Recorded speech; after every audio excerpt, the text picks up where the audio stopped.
Hello friends, कलोपासकच्या या भागात मी अलका आपलं सगळ्यांचं स्वागत करते. मित्रांनो, मागच्या भागात आपण शटलच्या टॅटिंगमध्ये डबल स्टिच कशी करायची आणि त्यानंतर रिंग कशी करायची हे दोन भाग पाहिले. आता आपल्याला यात पाहायचंय की पिकॉट कसं करायचं. आता पिकॉट म्हणजे काय, तर जशी ही लेस तुम्ही बघत आहात इथे, तर या लाल ज्या 3 रिंग्स केल्या आहेत त्याला हे वर जे छोटे छोटे दिसतात आहे ना, हे जे असे मोकळे दिसतात आहे त्याला आपण पिकॉट म्हणतो. हे 3, तर हे 3 पिकॉट आहे. जसे आता हिरव्या या 2 रिंग केल्या आहेत, बघू शकता तुम्ही इथे या 2 रिंगचा एक एक पिकॉट दिसत नाही आहे, तो इथे एकमेकांमध्ये बांधलेला आहे. पण हे लाल पिकॉट तुम्हाला इथे स्पष्ट दिसत आहे.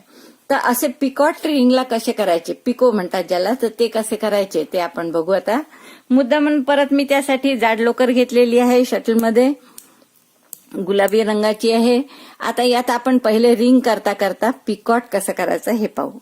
पुन्हा आपली रिंगची पद्धत तीच की बोटांवर याचा वेढा घ्या गुलाबी लोकरीचा. इथे शटल माझ्या एका हातात आहे.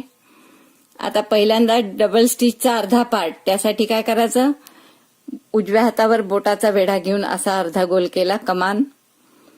या लूपच्या हातात, डाव्या हातात जे लूप आहे त्याच्या आतमध्ये घातलं, वरून काढलं. शटलचा धागा टाईट केला, डाव्या हाताने हळूहळू गाठ टोकाला सरकवली जिथे पाहिजे तिथे. दुसरा पार्ट आता फक्त शटल वर धरायचं लूपच्या आणि आतून काढायचं. आतून या गुलाबी लूप मधून सुद्धा येईल ते. परत शटलचा धागा टाईट केला आणि ही गाठ हळूहळू डावीकडे सरकवली. हा झालं पहिली डबल स्टिच. दिसते. आता आपण अशा 4 डबल स्टिच करू. आधी 2, 3, 4 डबल स्टिच केल्या मी. आता पिको कसा करायचा पहा मित्रांनो. परत आपण हे दोऱ्याचा वेढा उजव्या हातावर घेतला, या लूपमध्ये घातलं आणि आतमध्ये घालून वरून काढलं. पहिला पार्ट करतो गाठीचा तसंच. परत शटलचा धागा टाईट केला उजव्या हाताने, डाव्या हाताने ही सरकवत आहे गाठ आपण. पण किती सरकवायची, तर पूर्ण शेवटपर्यंत नाही सरकवायची, अशी थोडी गॅप ठेवायची, स्पेस. एवढीच सरकवली मी, ही शेवटपर्यंत नेली नाही गाठ सरकवत. आता इथेच तुम्ही या गाठीचा दुसरा भाग करणार आहे डबल स्टिचचा. म्हणजे आता काय करणार आपण, तर शटल वरून घेतलं आणि या लूपच्या आतून काढलं. दिसतंय. आता परत शटलचा धागा टाईट केला, डाव्या हाताने ही गाठ सरकवली आणि अर्धा भाग जिथे होता तिथपर्यंत ती सरकवली. ही मधली स्पेस जी आहे ती तशीच राहिली. आता ही गाठ दोन्ही भाग त्याचे सरकवून हा आपला पिको तयार झाला. हा तुमचा पहिला पिको झाला. लक्षात आलं कसा करायचा पिको. आता पुन्हा आपण 4 गाठी करून दुसरा पिको करून पाहू. 1 डबल स्टिच, 2, 3 आणि 4. या 4 गाठी केल्या मी. आता पुन्हा पिको करायचा कसा पहा.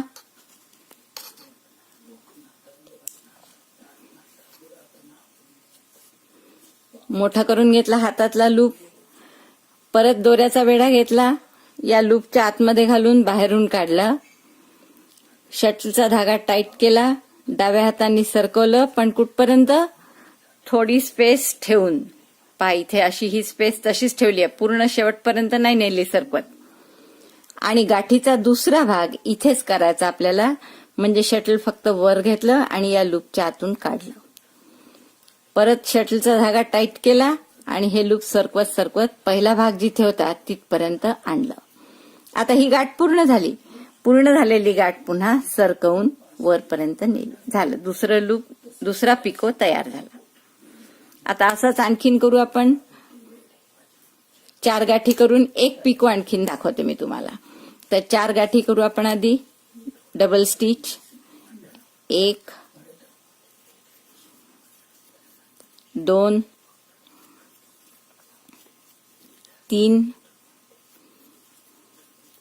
आणि 4. चार डबल स्टिच केल्या मी. आता पुन्हा एक शेवटचा पिको पहा. शटलचा जसा पहिला डबल स्टिचचा भाग करतो तसं करायसाठी शटलच्या दोऱ्याचा वेढा घेतला उजव्या हातावर, डाव्या हातातल्या लूपमध्ये आतून बाहेर काढलं शटल. अशा प्रकारची गाठ झाली. शटलचा धागा घट्ट केला, डाव्या हाताने ही स्पेस ठेवून तिथपर्यंत सरकवलं, फक्त पूर्ण शेवटपर्यंत नाही सरकवायचं. हा पहिला भाग आहे गाठीचा.